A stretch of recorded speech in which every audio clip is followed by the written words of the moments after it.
Why are you here? That's what we want to talk about today. We got to look at what makes you really do what you do. Everything on earth has a purpose, and you do too. That purpose provides an inner drive that once you tap into it can give your life immense fulfillment. It'll also give you certainty. Because right now we're in a world that's changing so rapidly that virtually every time you turn around, you hear about something else that's changing. And I personally get to deal with hundreds of thousands of people per year. I see about 250 to 300,000 people a year in my live programs. And I hear so much excitement, and I also hear so much fear about the pace of change. I mean, we've all talked about changes happening so rapidly now and paradigm shifts. All that stuff has become so overused at this point that we've become numb to it. But it's true. Never in the history of the world have things changed so rapidly. So you need to find something that's eternal inside of yourself, that no matter what changes on the surface, this part of you does not change. It's the part you come back to, the part that guides you, the part that really makes you fulfilled. And that's your purpose. Because all of a sudden, when you find out a friend's got cancer, or you turn around and you see that 35,000 people at IBM got laid off, or an entire industry disappeared overnight because a new one was created, it'll give you a way to find some good in virtually anything. Your purpose is available to you at any moment in your life, but you got to know what it is. Before we get into it, let me back up a little bit here. Okay, I have a good friend who's one of the most successful financial people in the country. He works in all these financial markets. He's an incredibly successful businessman, and I know he's working very hard right now on a goal. And I went to visit him recently, and boy, he's working hard, and he's going to achieve that goal, but when the goal's finally there, then he's going to be happy. And I thought, no.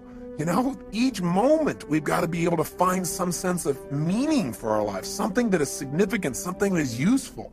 And we all know this is not a new conversation, but as your coach and as your friend in these tapes, I'd like to draw your attention to some things that maybe you already know but haven't thought about for a while.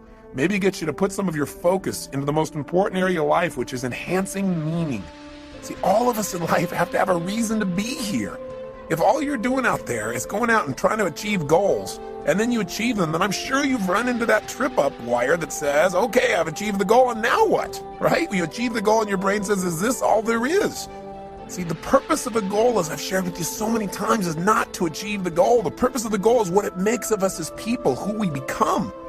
Ultimately, though, we have to have a sense that who we even have become has some kind of meaning. Without that, there's not a reason to live. There's not a reason to get up. There's not a reason to go out there and make it happen.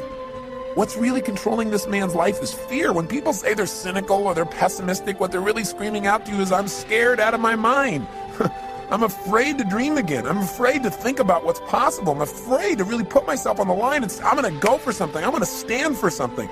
I'm going to put myself on the line in a relationship or my business or my vision to make a difference in the world. Because you know what? Maybe at one time this person did that.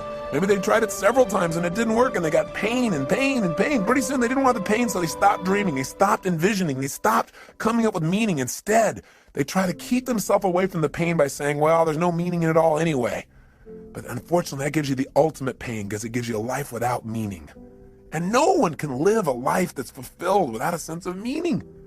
See, we've been put here for a reason. The question is why? And the answer, I think, is different for every one of us. It's different for me than it is for you, and yet it's the same. Every one of us has been put here. Every one of us is unique and different and special. And I believe our Creator, if I may use the word God, if I may, God has put you here for a reason. The question is, what is it? God does not create things without a purpose. Everything on earth serves a purpose. Why are you here? What are you here to do? What are you here to become, to create, and to give? These are some of the most significant questions that you can answer in your life. And even when you answer them, I'm sure that as your life expands, you'll come up with better answers as you get more experience and you get closer in touch with your own innermost being and maybe closer in touch with your Creator as well. You say, Tony, where are you going with this? I'm really going to the essence of giving your life what you deserve, which is knowing that there are no mistakes, knowing that every little thing you do has a consequence. It can be a positive consequences if you choose it. The most powerful thing that has consequence in your life, though, is the thing we talk about so often, but I got to say it again, and that is what's really ultimately shaping our lives are our decisions. The first decision is the decision about what to focus on. Where your focus goes is going to determine how you think, how you feel, what you do, ultimately what your life turns out like, what you're able to contribute. The bottom line is we must find an empowering focus out of any situation.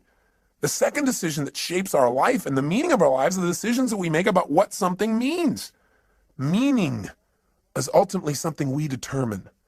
That's the exciting part about it, and that's the scary part about it. And the third decision, of course, is what are you going to do when something happens? See, so much of the fear that we see in life comes from the fact that most of us don't feel like we're in control. We're running around trying to control all the events of our lives. And every single one of us is going to experience multiple situations in our life that no matter how skillful we are, where we cannot control the event, where it's just not something that we can control because we didn't initiate it. Anytime you're dealing with other people, this is going to happen. Anytime you're dealing with Mother Nature, this is going to happen. Most of us in life are so afraid something's going to happen that we can't control, and therefore we're going to get pain, that we try to avoid those things we can't control. We try to shape our lives, where we spend our time, who we spend our time with, what we do, by environments that we feel really comfortable in, where we feel like we're really in control in them. But what that does is it limits the shape and quality of our lives. We've got to be willing to put ourselves out there to discover what we're really capable of when we're put in environments when we don't know what to do, when we don't know what things mean, when we're not sure. It's in those environments that we grow the most. It's in those environments that we discover more of our true purpose as human beings.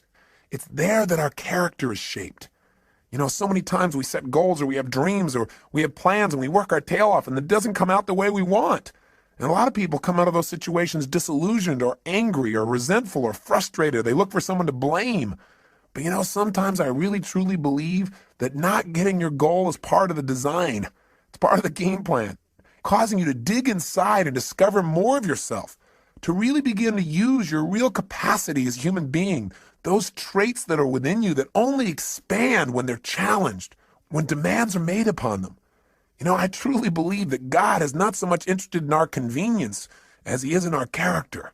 You know, and I also believe that because something hasn't happened right away when you wanted it and designed it didn't work out, doesn't mean it's not going to happen. It's really a test of how committed are you. It's really a test designed to make you become more. God's delays are not God's denials, unless you give up, of course. If you don't do your part, then of course, whatever you've envisioned will never come to be. But we have to be willing to continue to put ourselves forth and know that events will show up that we can't control. So let me ask you a question. You go, okay, I understand all this, Tony, but how do you ever have a sense of certainty in a world that's changing all the time, where you set goals, you do all the right things, and it still doesn't always turn out right? How do you live in a world where suddenly something can happen? It could take away your whole business, or, you know, a storm could come and take away your home, or some calamity could happen to your personal family, or a disease could hit, or someone could die. How do you deal with all that? And the answer is, you have to know the one thing you can control is not events. What you control is what things mean to you. And therein comes the secret to life. Because no matter what happens in your life, the meaning of what has happened is yours. You get to determine it as long as you're conscious and you don't allow the people around you to teach you what to think. And as long as you don't just go on automatic pilot and allow your nervous system to make up connections that are false. Let me give an example of what happens to people. Certainly by now you realize that what you do as a human being is primarily driven by your need to avoid pain and your desire for pleasure, right? But see, all of us have learned through life that certain things mean more pain than others. And so some people are driven by their fear, right? To experience the emotion of fear is the most incredible, painful thing they could ever imagine, so they'll do anything to avoid being in a fearful situation. Other people are driven by their desire to feel the sense of adventure. Obviously, they make decisions differently. They focus on different things in life. They can walk in the same room as someone who lives in fear, and they're going to notice different things. They're going to want to sit in a different place. They're going to want to try a different kind of vacation than someone who's trying to focus on how to be secure. What drives you? Are you driven by guilt? Are you driven by your past? When we use the word driven, the word drive, it really means to guide, to control, or to direct something. So what's guiding you? What's controlling you? What's directing your behavior? What's directing your focus? What's directing the meaning you're pulling from your life? What is it? Is it your parents? Is it the competition you have with somebody else? Is it wanting to prove somebody wrong?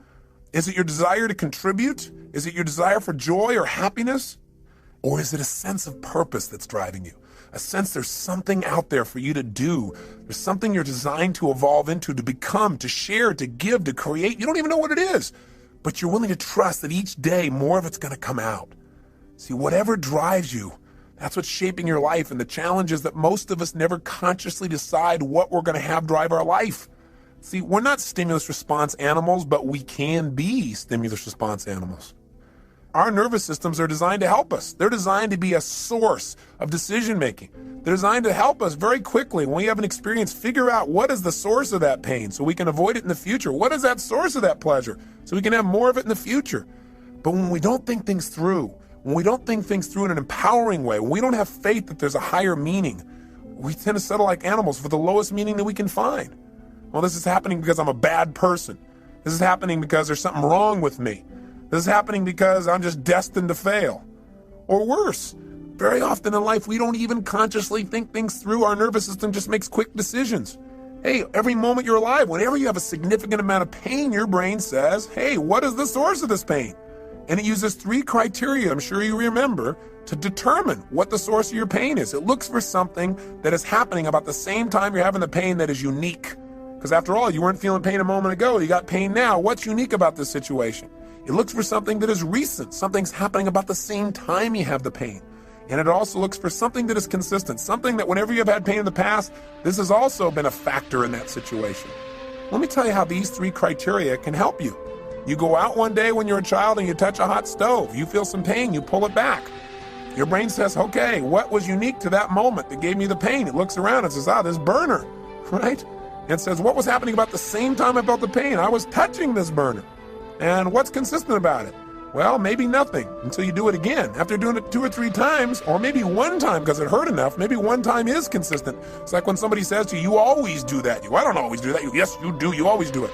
I've done it one time. Yeah, but, well, that's always. Well, human beings can make a one time consistent if it's painful enough. So the bottom line is, what do you learn? Your nervous system learns you don't grab burners. Right? You just don't do that. And so in the future, when you're trying to make a decision about what to focus on, what things mean and what to do, and you're going by a burner, one of the options is not to go grab that baby, just for fun. So as basic as this lesson is, we fail to realize that this simple system that assists us so much in making decisions because it helps us discover what is the source of our pain or our pleasure so we can avoid the pain, gain the pleasure in the future. This simple system can be misguided or misinterpret information.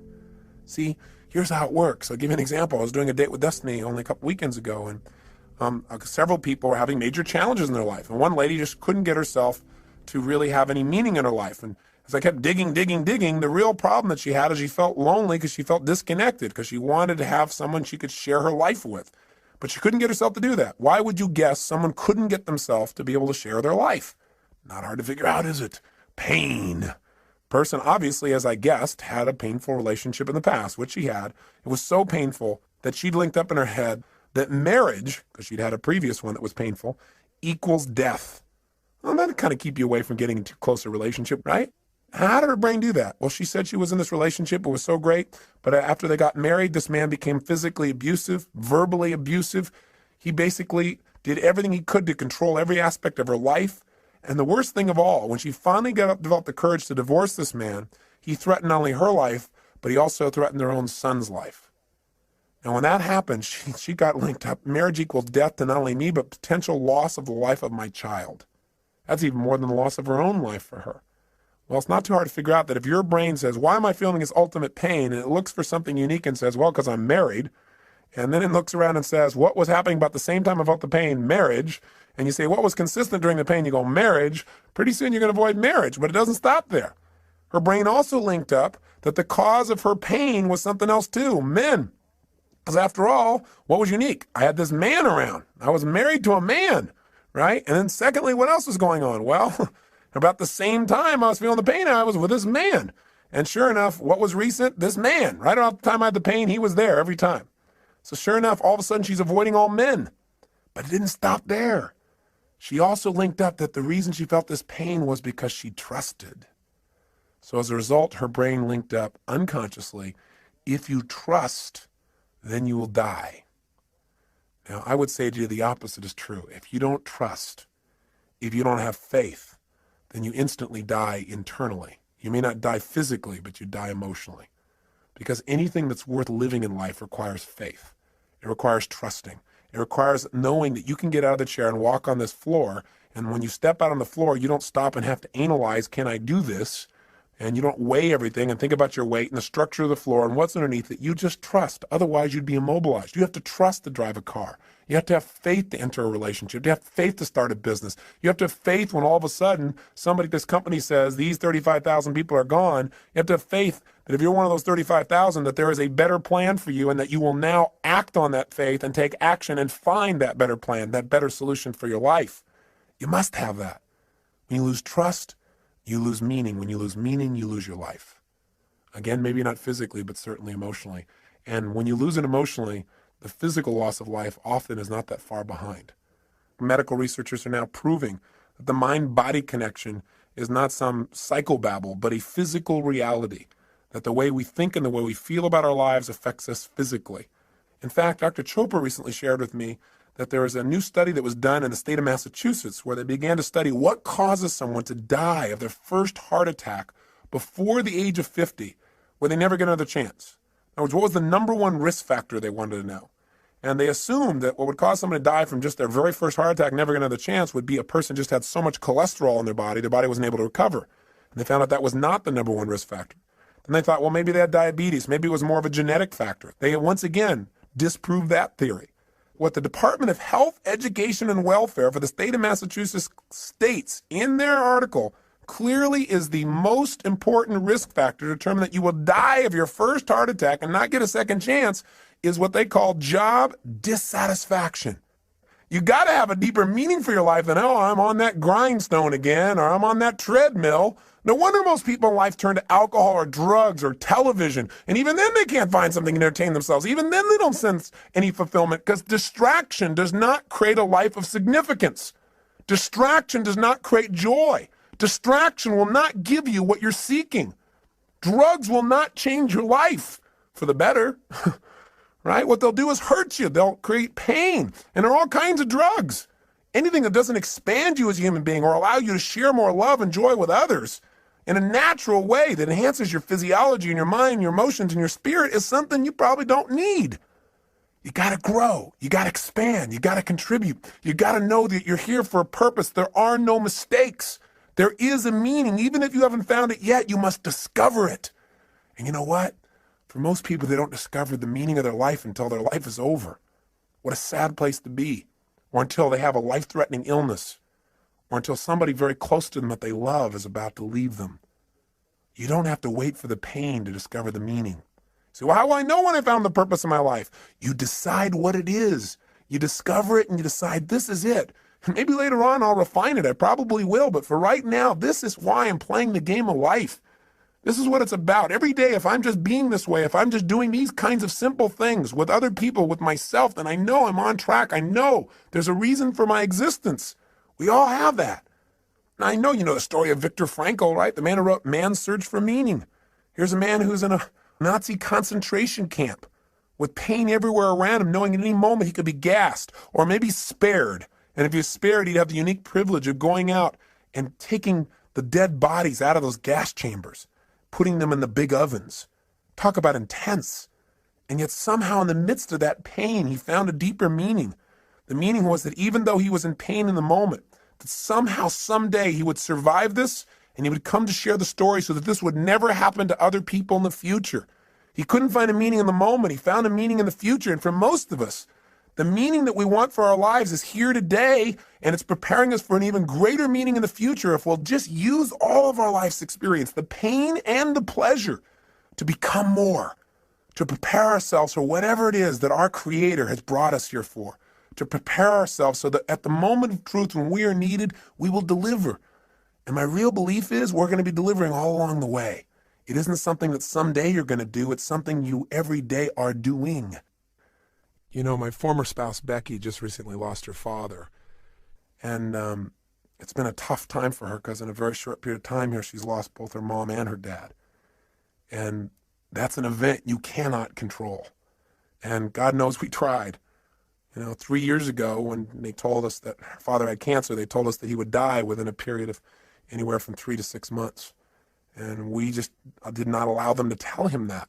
For the obvious reasons, you know what I believe from all the people we've learned from everyone from Dr. Bernie Siegel to Norman Cousins to Dr. Deepak Chopra.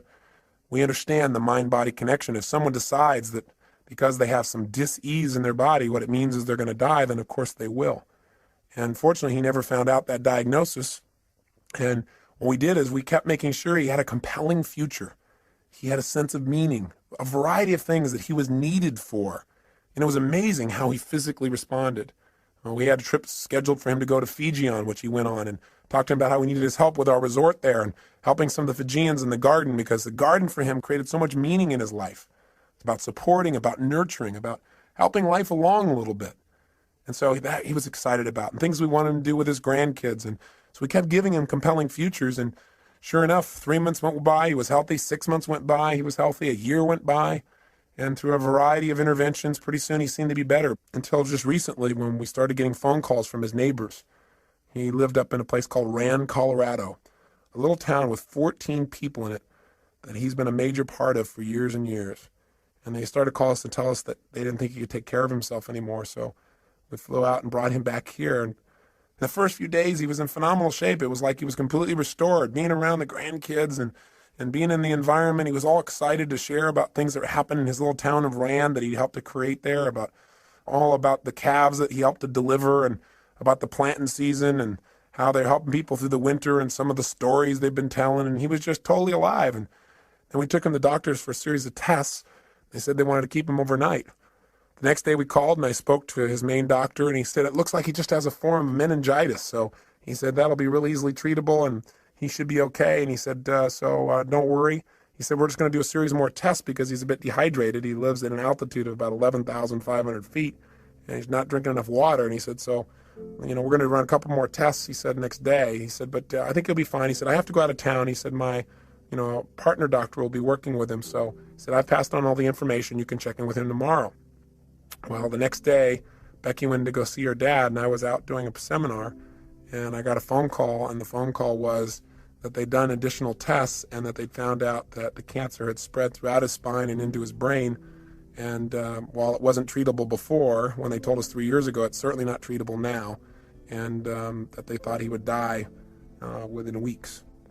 The worst part was, though, that they also told this to him before they told it to Becky. So he had no one there to support him through the process or to give him other options. When I found this out, I became so angry with the doctors because I focused on how he'd violated what we asked him to do and how the other doctor should have told his partner doctor not to tell him yet, to allow us to talk to him, to prepare him for the situation. That it was so harsh, it was so unfair, and the meaning of it was that it was going to really harm him, that all of a sudden he would give up hope.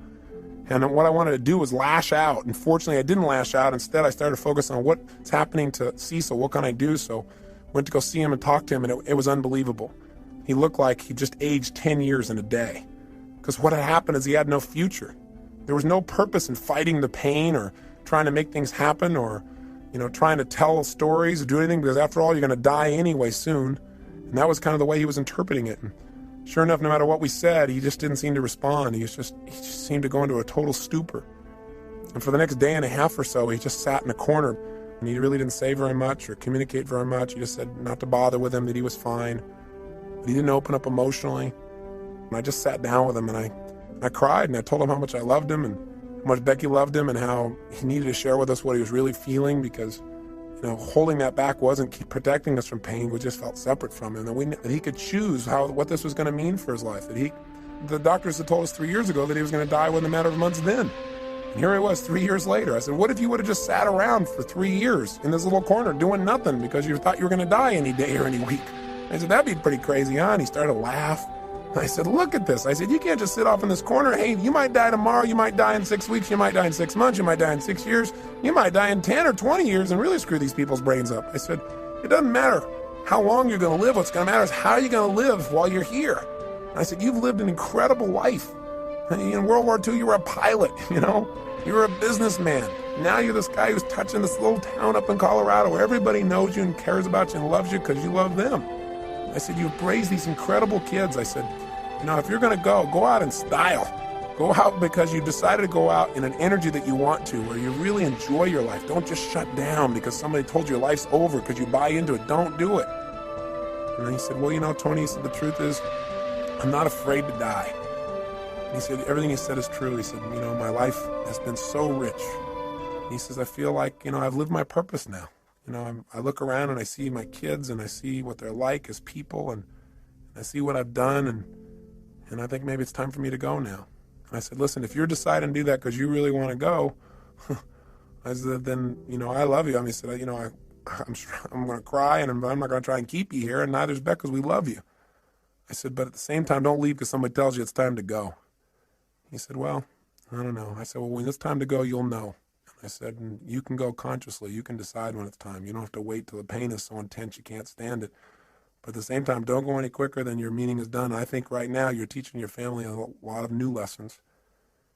He said, yeah, that's probably true. And I said, so what do you want to do? How do you want to do things? I said, let's get your Fanny out of here. Let's get about. And we had this great conversation, talked about all kinds of things. I won't bore you with the details, but I let him know that he never have to worry about his daughter, and that she had become the kind of person he could always be proud of. And it was amazing because the next 3, 4, 5 days he came to life. All of a sudden there was a purpose in things again. All of a sudden he was alive. He'd go out by the pool and tell stories and so forth. And he went over to the polo grounds and did all kinds of just really great things. And then I went away for a seminar, and I came back 2 days later, and it was like he was gone. He could barely even talk. He's having a difficult time holding himself up. We had to have round-the-clock care for him. Pretty soon, he wasn't able to carry on a conversation. He would start talking gibberish and start seeing things that were invisible and point to them. And we could tell the end was coming. And as the end started to come, there was more and more pain and tears, and we felt it all. And I also, at the same time, reminded ourselves that, hey, we're making this thing that it's lost because of our short-term thinking about this man and his body and his presence, but his life will live on beyond his physical presence here. And for him, what it probably means is freedom. Finally be free of the painful body he's been in for so many years. For him, it's a chance to be with his wife, Becky's mom, a chance to be with other loved ones. There was another meaning that could give you joy at the same time you're feeling pain. And so we try to focus on those. And then one night I got home, and all of a sudden I was called by the nurse, and she told me that Becky's dad had just passed away. And I had to share it with Beck, and we cried and we talked, and at the same time she felt an incredible sense of peace for him. It's amazing how instantly how we felt could change just by changing what we focused on, from our loss to his gain, to the feeling of joy for him to be free. We couldn't control the event, but we could certainly direct our own minds by thinking beyond ourselves to something deeper, to a deeper meaning in life. I got back yesterday from going with Becky up to this little town in Rand, Colorado. This little town I'd never been to before, but Becky had been there many times, and I got a chance to see where Cecil lived and the impact he had. He didn't really want a funeral. He never liked people who, quote, put on airs for anything. He was a simple man with simple values and a simple mission. And when I got there, I looked around, and he never explicitly said what the mission of his life was, the purpose of his life. But in a town of 14 people, and we went out to this gravesite to put his body into the ground, and suddenly person after person started showing up. We knew all 14 people would be there because we knew he'd touched them all. They all loved him. He was the storyteller. He was the man who took an old car years ago and painted it black and white and put a star on the side and put a dumb in the inside with glasses and made it look like a police car so that when people came running through this little town, which consists of about 7 or 8 buildings, that they might slow down. His house was called the Rand Yacht Club because he invited everybody up for coffee every single morning, at least 300 days a year. Figured out how he could tell them a story and cheer them up. He used to run a little restaurant there called the Liar's Lair. The reason was because he had people, he'd tell people stories, and he'd tell the wildest tales and get people to believe them. Sure enough, after about 10 or 15 years, they began to realize that some of these things were stories. And they all laughed as they told me stories about this incredible man who touched their lives. But when we got to the gravesite, not only did 14 people show up, but in this little town that's 4 hours outside of Denver, people came from all over. People came from Wyoming. People came from Denver. Pretty soon there were 100 people at a gravesite where there's not supposed to be a service to honor a man who touched their lives. So we said, we don't have having a formal service because that's not what he wanted, but before we put his body in the ground, does anybody like to say anything? And They all talked about how he touched them, how their life was greater because he was such a loving soul, that his smile had touched them, that his stories had touched them, that just his manner, that he was a lover of people and animals, that because he'd been in this town, their lives would never be the same. And people who'd come through the town just for a day, just his little kindness. He was a man who said, if you can't say something nice about somebody, don't say anything at all. He never said a negative word about anybody. In fact, one man, probably the most telling tale of this man's life, he said, Cecil's the kind of guy, he said, I sat down one day with him and said, what are you doing about all those rodents that keep stealing all our animals? Are you poisoning them? Or are you shooting them? Are you trapping them? Are you killing them? What are you doing? He said, because they're taking all my stuff. And Cecil said, no, he said, I just plant twice as much. I thought, what a life. What a man. See, his life was his mission. His mission was real simple. Love people, love animals, love beings. Make the world a little bit better by just being nice. He lived a life of significance, one that had meaning. He didn't go out and change everything on earth. He didn't make $1 billion. He doesn't have people writing him up everywhere, but he changed people's lives. And he died in his sleep, out of pain, the day he decided to go. And he created in his family a greater sense of courage to look at life in a new way, and a greater sense of dedication to give even more. He added to our drive. He added to our commitment to be givers in life, as he was to any soul who had the privilege of coming across his path.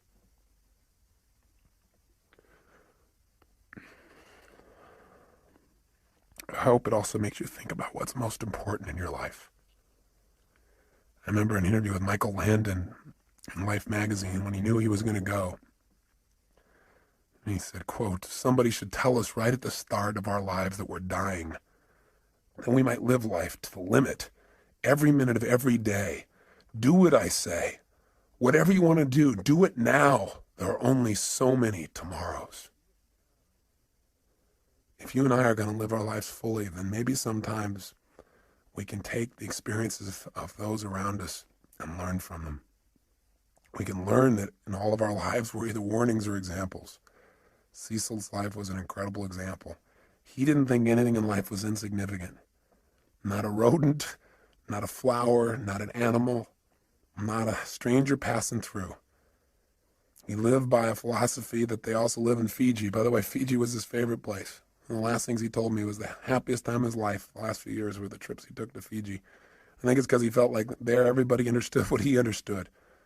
And life is meant to be a happy, to be a joy, to appreciate the little things as well as the big things, to appreciate one another, to be givers, to be lovers of life. I say to you that if you're driven by anything other than your love, than your spirit, than your desire to contribute, your desire to grow and expand, if you're driven by your need to please others, if you're driven by your fear, if you're driven by your past, maybe it's time to free yourself. And the way to do it is decide. Decide consciously what you want your life to be about.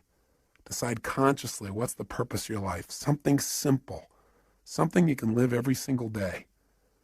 You know, I think that when I look at people's lives and I see the people who are having so much difficulty, I think the number one reason why people fail to experience joy in life, experience life as a win, is not because their life isn't the win, because the win can be just reaching out and touching somebody around you.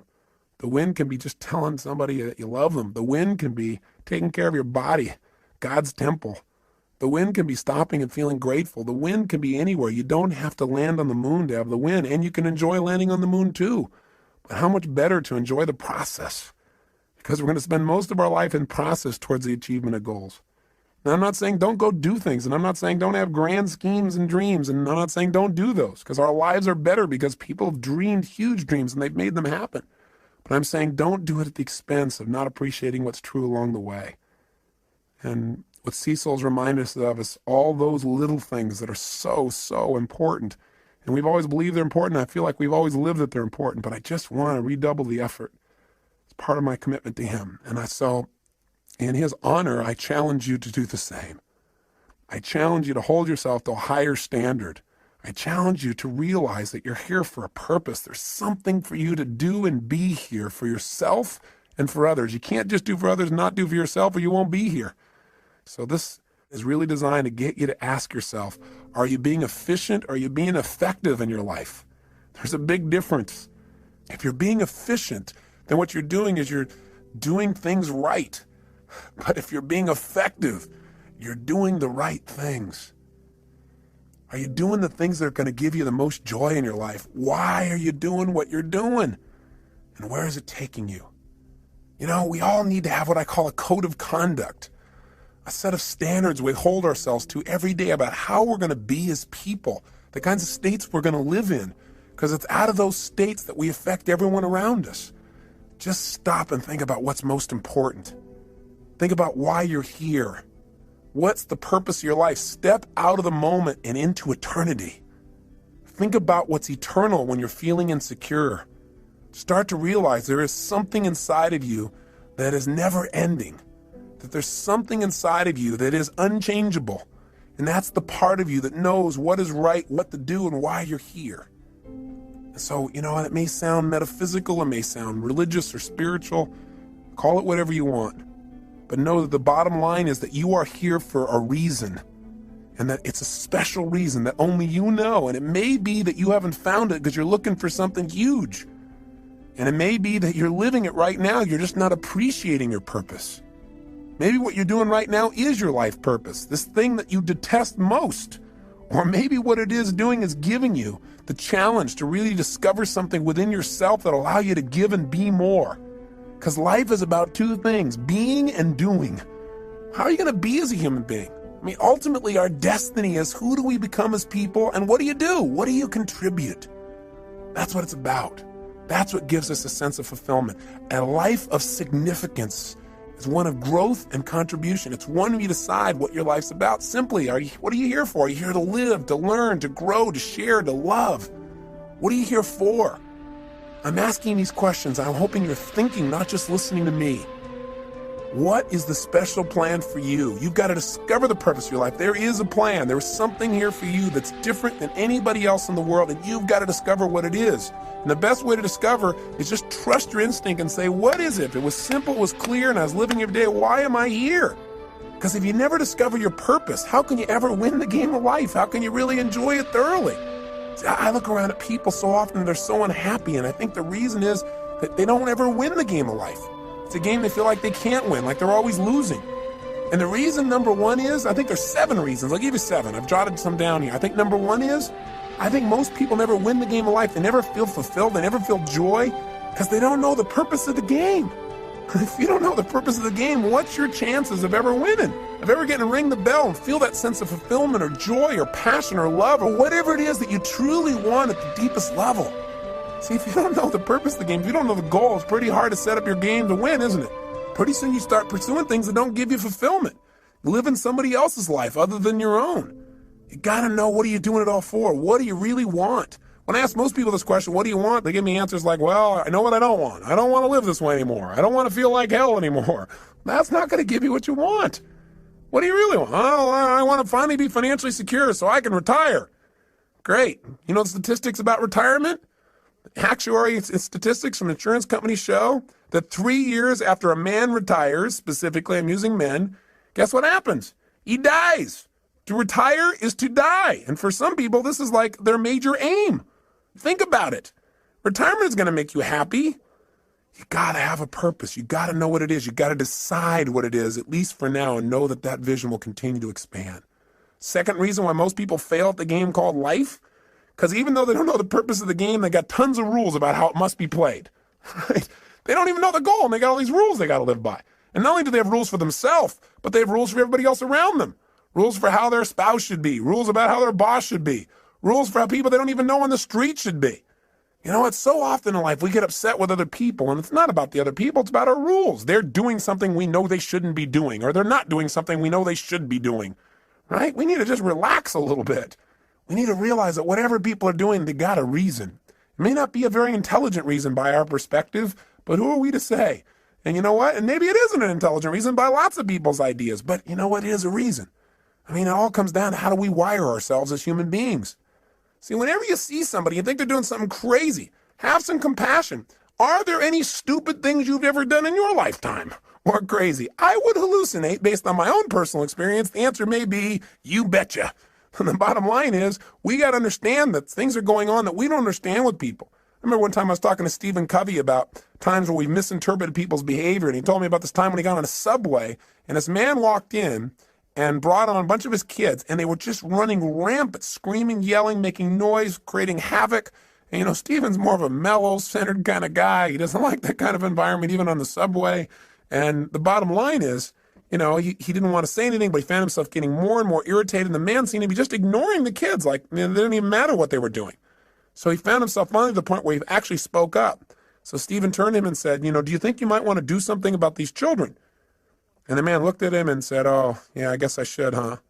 He said, we just got back from the hospital. Their mother just died. He said, I just don't think they know how to deal with it. He said, quite honestly, neither do I. Stephen said he felt like absolute garbage. And he said it made him from then on realize whatever's going on, there may be something else going on as well. It made him have compassion. It gave him fewer rules for other people in his life. Not a bad idea. But we were talking about people that don't succeed in life, and why don't they succeed? One, they don't know the purpose of the game. Two, they got tons of rules even though they don't have the purpose. How'd you like to be in a game, and you're trying to win, and you don't know the goal, and you got a zillion rules you got to live by? That'd be pretty frustrating, wouldn't it? Well, add step 3 to it. Here's the third reason people fail to win the game of life, and that is because their rules are in conflict. We've got all these different special rules where we contradict ourselves, where in one situation you're supposed to be one way, in another situation you're supposed to be totally different in order to be effective. See, if you've got a bunch of rules in conflict, which most of us do, you're going to have pain. You're going to have frustrations in your life. Here's the fourth reason why most people don't win the game of life. Because even when the person plays by the rules, they don't always win. In other words, you do everything right, you don't always get rewarded. You give your all. You put your heart and soul on the line. You do everything right, and still sometimes it rains on your parade. Sometimes, you know, a storm comes down and beats the death out of your crop. All of a sudden, you're in the Midwest, and the flood comes and destroys all you've worked on. You know, that kind of messes your brain a little bit. You start saying, hey, you know, why even try? There's no meaning to this. Everything I do is for naught. That's worthless. Not realizing there's a deeper meaning. There's a meaning beyond the moment. That what's happening in this life right now, this event you can't control, whether it's the loss of a father as Becky has gone through and a father-in-law as I have, or the loss of a business or anything that seems to be a loss, is a gain if you ask yourself, how can I use this? What else can this mean? If I can't use it today, how will I use this someday? How can I turn this into opportunity? How can I make myself more? How can I use this pain to sculpt my soul? What can I do right now to move myself forward? These are the kinds of questions that will support you instead of woe is me, why this have to happen? You'll never get an answer to those. Those questions will leave you in an endless loop. Here's the fifth reason why most people fail in the game called life. Sometimes you break the rules and you win. Oh my gosh, you do something you know isn't right. You do something you know you shouldn't do, something that's against your own values, against your own way of doing things, and you get pleasure. And your brain goes, hey, maybe there's some new rules out here. Maybe I don't have to live by these rules. After all, when I worked my butt off and did everything right and held myself to this high standard, I got pain, I break the rule, and I got pleasure. Maybe this is how it's really wired. Maybe I ought to just take a look at life being this way. You know what it does? It takes you away from your higher purpose. It takes you away from what's most important in your life. And while you might get pleasure in the short term, you give up that sense of dignity within yourself that says you're doing the right thing. That's what causes more people to fail in life than I think almost anything else, because the ultimate pleasure in life requires sometimes short-term pain to get to it. And that ultimate pleasure is who you become, what you contribute, and the experience of life that you have because of that growth and contribution. The sixth reason why most people fail the game called life is because in order to win this game, you got to work with 5.5 billion other people who all have the wrong rules. They don't know the purpose of the game either, and they are real clear that there are certain rules you must live by. We all have different rules because we've all learned different ways of getting out of pain and into pleasure in life. We got to learn from one another. And finally, the seventh reason why most people fail the game called life is because they think it's a life and death game. And you say, well, it is a life and death game. Well, I'm the first person to agree that this is not a practice session. This is the real thing. That's why we got to live it full on. But if you think everything is life and death every moment, you put so much pressure on yourself that you truly will not live life. You'll live in fear. And that's no life at all. How do you live life and win the game? Well, in spite of all this stuff that sounds so terrible, there are people that seem to be winning, seem to be fulfilled, seem to be making a difference, seem to have a great deal of joy in their life. And they seem to have it consistently, and they're not doing it through drugs or alcohol or distraction. They're doing it through living a life of significance. How have they done it? They do what we do in our Date with Destiny seminar. We accomplish 7 things in that seminar. And I bring it up because I hope you'll take the time and actually come, where we'll get your purpose and your mission statement and your values all in the exact order you ideally need them to be, so you're being pulled in the direction you want instead of being pulled in multiple directions. But for right now, here's what we do. And this is what we're going to start doing on this tape. Is the first thing these people have who succeed or are fulfilled is they've decided what the purpose of the game is, at least for right now. Do you follow me on this? They said, okay, I don't know what the purpose is ultimately, but let me just decide. For right now, the purpose of my life is to what? It's to love and be loved. It's to grow. It's to expand. It's to make a difference. Do this. It's do that. They come up with a purpose, which is what I want you to do at the end of this tape. The start. I know it's not the end all and be all from one tape, but I want to get you started on a mission statement, a purpose statement for your life. You got to have that. If you don't at least have a target, if you don't know what the goal of the game is, you don't know what to decide to do. We have all these choices, all these opportunities. So you don't have to choose between something that's good and bad. You have to choose between something that's good and something that's great. But if you don't know what your purpose is, if you don't know what you value most in life, you can't make an easy decision. All decision making is value clarification. See, if you don't know where you're going, then you can get there by any road because you're not going to know the difference. You know, everything looks like a great opportunity. One of the biggest challenges in life is choosing, focusing your life, deciding what to spend your time on, what to spend your energy on. Having a clear purpose allows you to do that. The second thing you want to do to make your life work, and those who succeed do this, is they have fewer rules. The more rules you have about how people have to be and how life has to be for you to be happy, the less happy you're going to be. See, the happiest people are those people that say, every day above ground is a great day.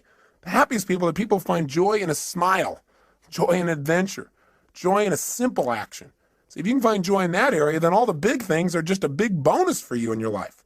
So when you find yourself starting to react to something that someone else has done, then you might want to ask yourself, how significant is this really, right? Is this so bad? Is it okay for this person to have a different opinion, a different view, a different feeling than me in this area? And in most cases, you might say, yeah, it is. What would you have to believe in order to be upset? That everybody has to live by your rules? Well, maybe in some areas that's real important. And maybe some other areas it's not as significant. You can just let go of it and have a lot less pain. The third thing that people who win the game of life seem to have in common is they've made their rules consistent. They found the conflicts in their life, and when they find them, they've been honest with themselves and say, this is a total contradiction of what I normally believe in other areas. No more. This is not how I'm going to live my life. Fourth thing these people do that make them succeed is they give themselves pleasure whenever they win, even when the world doesn't. This is really important. You got to realize that sometimes you'll do everything right and you won't get acknowledged. So what? Acknowledge yourself. You got to catch yourself doing little things right and give yourself the pleasure you deserve. After all, if somebody else tells you, hey, great job, and that makes you feel good, it's not them saying great job that makes you feel good. It's when they say great job, you stop and say, that means I get to feel good. And you send a little neurotransmitter that allows yourself to feel the pleasure feeling in your body. Why not just give it to yourself so that you keep yourself on track, so you're always reinforcing good behaviors, excellent behaviors, commitments to your highest values. Fifth thing these people have in common is when they screw up, when they don't do things right, when they violate their own values, when they violate their own sense of purpose in life, they give themselves a short burst of pain. They say, hey, this is not who I am. I stand for more. They don't wait for the world to have to give them pain. That's why they're on track. The sixth thing that these people that win have in common is that they know that everybody in life has different rules. And so when they get in a relationship with people, they know they've got to have other people in their life to help succeed in a particular area. They try to find out their rules. Because if you know what's most important to people, if you know what their rules for life are, what their musts are in life, it's a lot easier. And lastly, people who succeed in life, they've learned that life has a purpose, but they also at the same time don't take life too seriously. They don't take themselves too seriously. What's that old funny metaphor? Why do angels fly? Because they take themselves lightly, right? The bottom line is we've got to look at life in a different way. Now, with all this conversation we've had here about purpose, what are you and I going to do right now so that you have a greater sense of meaning? Well, one is I don't need you to just go out and create this grandiose purpose and write pages and pages and pages. I think that the simplest things can be the most powerful things. And so if you can now, close your eyes and think about what you want to be when you were going to grow up. Go back to a time when you're 5, 6, 7, 8, 9, 10 years old. What'd you want to be back then? What'd you want to do? Who were your role models? And why did you want to be that? Think about it just for a second in your head as I'm saying this. You might want to write a few of these things down. In fact, pretty soon you're definitely going to want to write things down. So it might be good to stop the tape right here and just think about what your purpose is. And pull out a piece of paper and a pen or a little computer and let's work together on this for a second. What were some of the things you wanted to be when you were growing up? When you were a little kid? I remember one of the first things I wanted to be was an archaeologist. Now, whatever you wanted to be, here's the question I want to ask you. Why did you want to be that? In other words, what was the feeling you were hoping to get from that? What were the sensations? What were you wanting to be and do? What were you wanting to get from that? And when I think back and I think about what I really want to be as an archaeologist is I wanted to discover things. I mean, that was the biggest thing. I wanted to discover things that had not been discovered before, something new, something unique, something different. And I wanted to share that with people. I wanted to be a person who went out and discovered and then shared that discovery with others. And you know what's interesting? I'm doing that today. I'm just not sticking my head in the sand and doing it. I'm doing it by sticking my head in other people's brains and finding out what makes them tick and find out what makes me tick and then sharing some of that. But that feeling, that same feeling that I wanted then, I found a way to do it today in a new way. And so I challenge you to think about what was it you really wanted from that. Then think of something else you wanted to be when you're growing up. I wanted to also be a police artist later on. Remember that? You know, those guys that draw those pictures, you know, and show people and catch the bad guys. And why did I want to do that? What did I want to get from that? Oh gosh, thought about it. I said, well, I wanted to create. I wanted to be creative, and I wanted to help people. I wanted to help people do the right things. I wanted to get people out of their pain. I wanted to catch the bad guys, but most importantly, I wanted to create and help people. And guess what? I found a way to do that today, different than I originally thought, but the same purpose is there. Now, maybe it's not the same purpose for you for all the things you want to do. Maybe they have a common thread, or maybe they're different threads that are important. What else did you want to be when you're growing up, and why did you want it? What feelings did you hope it would give you? What did you hope would come from it? Think for a second. I'll give you another one of mine while you're thinking, try and trigger you. What else I wanted to do? Well, I wanted to definitely be a rock star. I wanted to be able to entertain people, to change their emotional states, to use my voice and my face and my body to give people more passion in their lives. And now I've found another way to do that. Plus, I get to work with some of these people. The other day, I got a chance to go to the Aerosmith concert. I kind of grew up listening to those guys. And I found out that Steven Tyler and some of these guys are fans of mine as well. Went backstage and I met Tim Collins, who's their manager, and he told me a phenomenal story. He said that years ago in the early 80s, when Aerosmith was in really bad shape, the guys were hooked on heroin and they were losing everything financially and the group had broken up, that he decided he was going to turn it around. And he read 2 books, Think and Grow Rich, and a little book called Unlimited Power. And he said that what he learned there gave him the inspiration and some of the tools and strategies to get himself off heroin and coke. And then he did a group intervention and helped the other guys do the same. And these guys are now on a mission. They're totally clean. And they're Evian water drinking guys that are out there sharing their rock and roll and their message, and they're doing it healthfully. I got a chance to meet Steven Tyler, who's just an incredible guy. I mean, these guys have been touring for 23 years, giving their all passionately every day.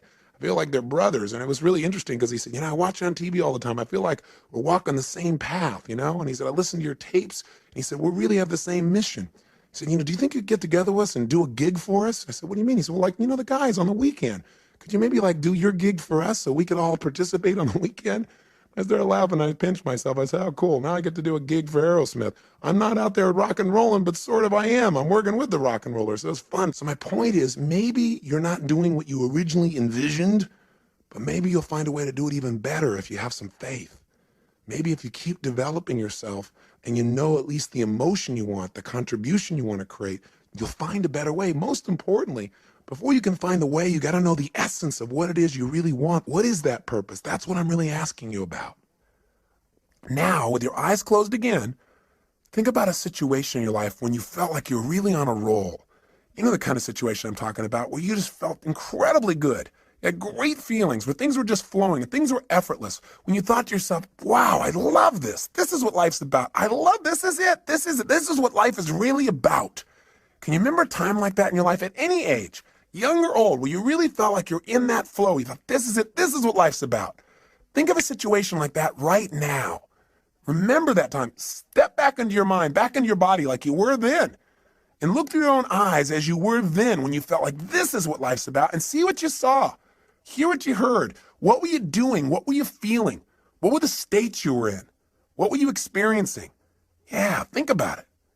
And tell me, what is it? And was there anything in common with this, with some of the other things you wanted to have in your life, the feelings you wanted to have? Maybe you wanted to grow or create or contribute or discover or expand or challenge. What is it? Love. What were the feelings and what were you doing?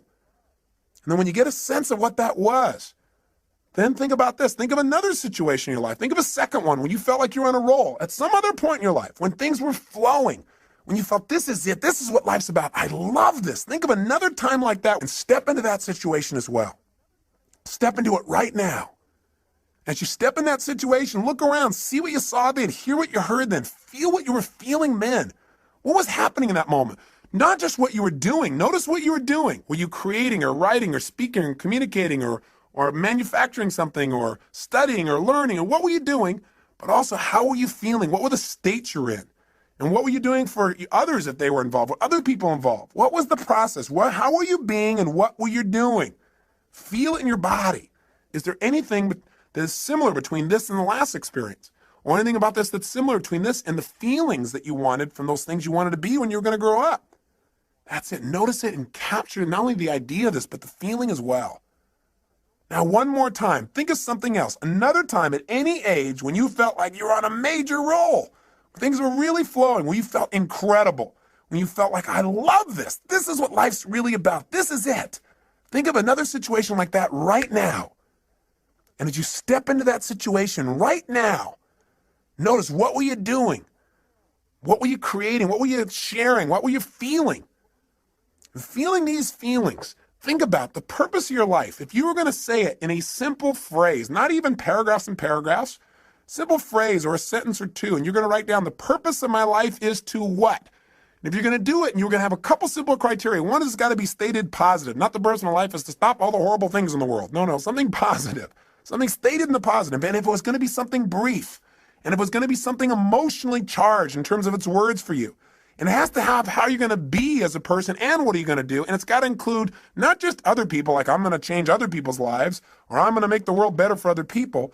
You got to be in your own mission statement. You got to be your own purpose statement. You got to be in there too, and other people. Don't just have it, the purpose of my life is for me to be happy, because we're all connected. So if it's you and others, being and doing, brief and short, what is the purpose of your life? What is it? Right now, what comes out of your head? Not the right answer, not the perfect answer, just the answer. The purpose of your life is to be and do what for yourself and others? Just say it out loud. Just say it. Don't even write it down at first. If you got pen and paper, then write it down. Purpose of my life is to what? Say it again. Try something. Keep changing it. And if you write it down each time, it'll give you better. So I'd prefer if you wrote it down. But just come up with something. The purpose of my life, for me, Tony Robbins, is to serve God and my fellow man by being a powerful, loving, passionate, outrageous, courageous, strong, playful, crazy example of the unlimited possibilities that God gives when you commit your life to service, when you're really focused on contribution. That's what my life's about. I know what I feel. I can change the words slightly here and there, but I know the essence of my life. And you've got to know what that is for you. That is what will help you to make the decisions. That'll give you the motivation to get up early and stay up late. That'll make you connect with people in a way you've never connected before, but you got to know what it is. And it's got to be more than just you. You and others got to be brief. It's got to be emotional. It's got to be intense. So go do it right now. Turn off the tape and just start writing like crazy. What is the purpose of your life? And when you write something, write another thing. Cross it out and write another one. And keep writing it better and better until you got something you like, then to turn the tape back on. Go for it. Do it now. The purpose of your life is to what? You did turn the tape off, didn't you? You're not just sitting there thinking, come on, if you write it out, it'll be better with more precision. Turn it off. And if you're on your way back, then just ignore the last sentence. Welcome back. Now, do you got something you really like? I hope so. Now, I know it's not the end all and be all, and it better not be perfect, or I'm going to come through this tape and grab you. Your job is not to be perfect. It's to be excellent. Perfection can never really be achieved anyway. If you're truly a perfectionist, then it's never perfect. But it's getting better all the time. So what is the purpose of your life? And how does it feel when you think about this is the purpose of my life? And let me give you one other criteria. Did you write it so you can only achieve it once you die? If so, change it. Because we don't want you to have to die to achieve your purpose, which is what some people have. It should be something you can experience every day. You know, whatever you do, whether you're just sitting at the lunch counter, you're walking through a grocery store, you're going and conducting your business, I don't care what it is. It should be something you can feel. And you got to find what that is for you. And how to language that, at least for now, so you know the goal of the game. With that, your life takes on a whole nother dimension. So as you go out over the next month, try something. Take this purpose statement and keep it in front of you. Put it in the system you use for managing your time and keeping your to-do list. Put it up on the wall nearby. And as you look at it each day, don't just write it and forget about it. Think about each day, how can I live my purpose more? And when you go to make a decision about doing something, and you're not sure why you're doing it, you can always go back to your purpose. You can do it going into a meeting. You don't know why you're going to the meeting? I'm going to the meeting. I'm going to be powerful, loving, passionate, outrageous, playful. I'm going to inspire people to see what's possible if we really serve all the people around us. That's not hard to figure out. You have a guiding principle. No matter what happens, principles don't change. The essence of who you are will not change. The environment may change, the vehicles may change, but what's inside of you won't. Let me say one final thing to you before I send you off and have you take some more time to work on your mission statement. One is, if you want to send me your mission statement to Robbins Research, I'd love to receive it. I'd love to see how you've languaged the purpose of your life. So if you feel like doing that, please do and address it to me personally. The other thing is this.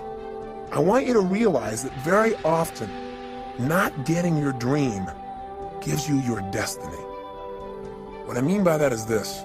So often, as I said when we started this tape, people set up a goal or a dream, and they don't get it, and then they feel so disappointed and so frustrated, sometimes resentful towards others or to their creator or towards themselves for not accomplishing or achieving it. But the truth of the matter is, whenever something happens, you must find an empowering meaning. You must ask yourself, how can I use this? If this was to serve a higher purpose in my life, how would I use it to serve a higher purpose? If this was going to make me into somebody more, how would I use it to make me more? And very often in life, if you really look back on your life, the worst situations in your life have been the best. If you were willing to trust that it happened for a reason, that somehow, even though this is painful and you'd never want it to happen again, somehow this is going to serve you. Maybe you were hurt by someone or some situation, but because of that, your kids will never be hurt the same way you did when you were a child. Or maybe you went through some tough time, but because of that, you'd be able to help somebody else so they won't have to go through the same pain you did. Maybe the pain made you make a new decision and send you in a brand new direction that brought you to this destiny. I really, truly believe in my heart of hearts that if we're willing to trust and have faith and look for answers and actively pursue them, that every human experience supports us, even those that are painful.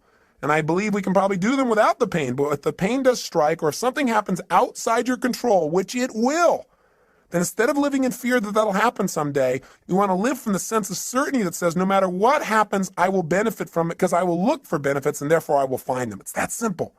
And I'll give you a good metaphor. There's a great movie, I'm sure you recall, it was called Field of Dreams. In it, they said, if you build it, they will come. In the movie, Kevin Costner seeks out an old man by the name of Doc Graham. He's played by Burt Lancaster. And when he first meets this man, he's going to see him to tell him about a field of dreams that Kevin has developed, a place where these old men could come back and play again, to be young again, to live their dream. And when he meets Doc Graham, he starts to talk to him and he says, I understand that you only were able to play one inning in your life. Because Doc Graham said, well, yeah, my whole life's dream was always to play baseball, to be a professional. He said, every single day I gave my all. I lived this passion. He said, I took ground balls and batting practice and I pushed myself. And he said, finally, I made it. I made it to the big leagues. And the whole season went by without my being able to play. And finally, at the end of the season, in the 8th inning, the coach looked over at me and said, kid, I want you in right field. He said, I was so happy. I couldn't believe it. I ran out onto the field. And he said, I stood out there in right field waiting for somebody to hit it to me, waiting for my chance. And nothing happened. Then when we came back in, he said, my turn to bat never came. And the next year, they, without giving me another chance or even giving me a chance, they sent me back to the minor leagues. And he said, I just couldn't take it. I couldn't take going through that again, so I quit. And Kevin Costner said, oh my God, that's unbelievable. What incredible pain, what devastation. That must have destroyed you. I mean, for any man to be that close to his dream and have your dream pass you by as if it doesn't even know it's you. He said that must have been the most destructive, painful thing. That's a total disaster. And Moonlight Graham said, no, son. He said, playing baseball for only 5 minutes was not a disaster.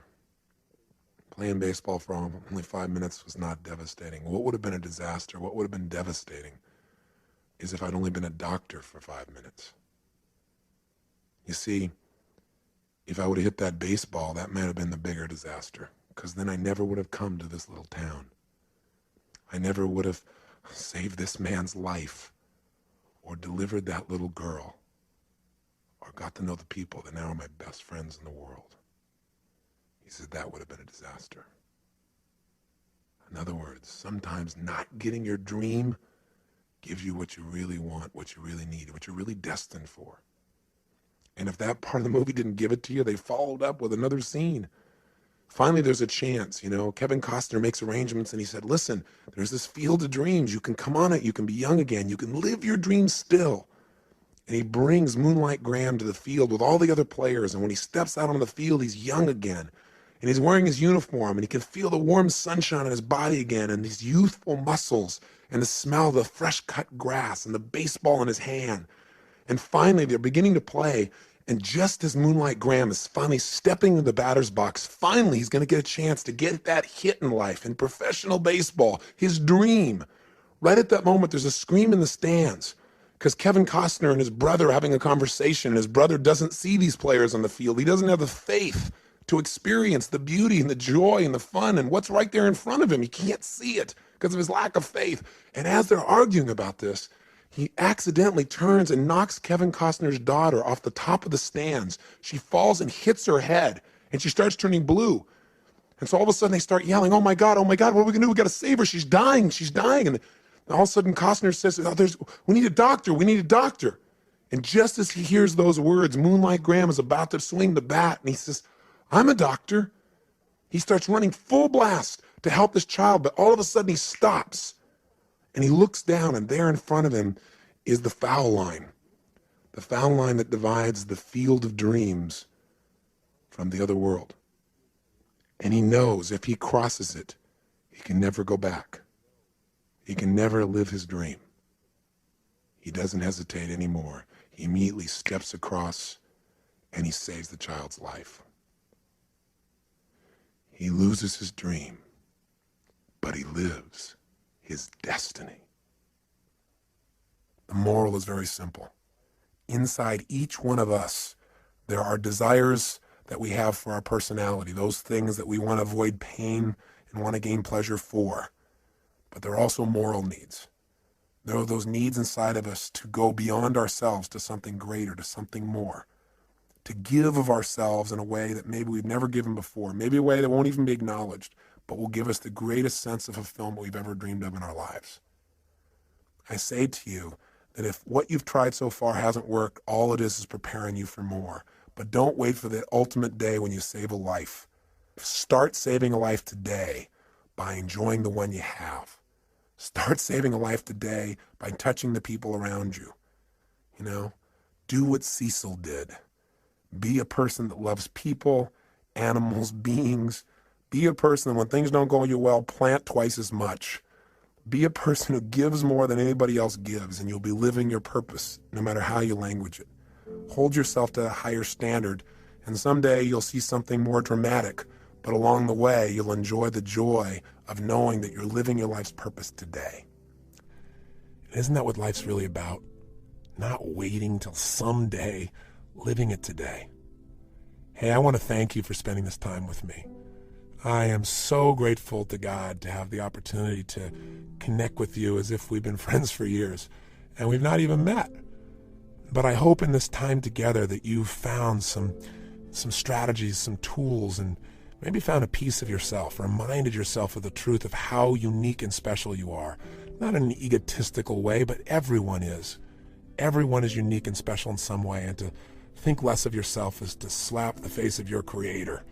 You've been given gifts, and it's time to make them real. And Getting the Edge has been about sharing with you some of those tools, and the most important ones are taking that time for yourself. Please do that for yourself consistently. If you did nothing else out of this but that, I promise you, you'll see your future unfold, and you'll hear the whispers of destiny. You'll hear the guidance that's within you. But you got to take time to be alone and do that. And if you do it every day, you'll see a change. If you go through that results workshop and just change anything you're not willing to settle for anymore, and be honest with yourself. If you take and make those relationships magnificent and not settle in this area either, my God, everything in life changes when you've got someone to share it with that you love. Everyone you've ever been in a relationship with is a bonus to you. It's one of God's great gifts. But if you can find that soulmate, you got everything. And I have to say that for me, finding my soulmate, finding my wife Sage, was the richest day of my life, and every day is richer because of it. I hope for you, my prayer for you, is you find someone like that you have that kind of love for, and they have that kind of love for you. Or if they're there, that you treasure them, and you find a way to make that juicier every single day. If you do that, and on top of it, you energize and alkalize and get that vitality in your body, you master your finances, turn your emotions into your friend, and you find your purpose. And the life you create will be so much greater than your dreams. Your old dreams will seem like cartoons by comparison to the life you're living. And if you're able to make those kinds of changes, you'll be able to stand proud knowing you're the one that did it. But I'll also have a special pride of knowing that maybe I helped in some little way to guide you deeper into connecting with yourself. Because the ultimate edge is connection with yourself, with your creator, with your friends, with your family, with life itself. And if you do that, then these 7 sessions were certainly well worth both our time. So I wish you well, my friend, and for now I say so long. But I hope I'll see you sometime soon and share with me the story of your success. Please email me, write me, or come see me this summer. I'd love to meet you personally. But until then, make sure that every day is lived to the fullest. Don't settle for less than you can be. Be one of the few who do versus the many who talk. And be sure to live with passion. God bless. I hope to see you.